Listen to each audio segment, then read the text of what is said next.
भावना आहे? भावना अशी आहे की करकमच्या विकासासाठी आणि करकमचे चालत आलेली हुकुमशाही घराणेशाही याचा बिमोड करण्यासाठी शिवसेनेच्या माध्यमातून आज आम्ही उमेदवारी अर्ज दाखल केलेला आहे.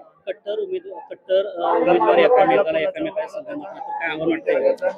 आव्हान वाटणं, करकमची जनता अशी आहे की करकमच्या जनतेला धनदांडगे किंवा हुकुमशाहीपासून मुक्त व्हायचंय, परावृत्त व्हायचंय. त्यासाठी जनता उत्स्फूर्तपणे त्या धनदांडगे उमेदवाराच्या विरोधात असेल. काय विजन असणार आहे आपलं? आमचं विजन एकच आहे की करकम मध्ये जो काय भ्रष्टाचार बोकळला आहे, विकास नावाचा कुठलीही गोष्ट नाहीये.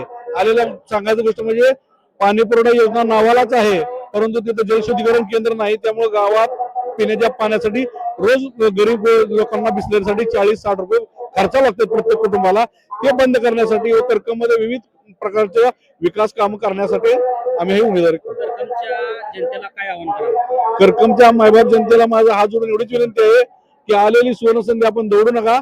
आपण ह्या भ्रष्टाचारयुक्त असणाऱ्या या प्रशासन आपण गेली 30 वर्ष झालं बघतोय, त्याच्यापासून वंचित मुक्त होण्यासाठी तुम्ही शिवसेनेसारखे किंवा शिवसेना पुरस्कृत असणाऱ्या उमेदवाराच्या पाठीमागे खंबीर उभा राहावं अशी करकम जनतेला विनंती करतो. आमदार अमित पाटील गटाची ताकद असताना तुमचं तिथं काही निभाव लागेल का, टिकाव लागेल का?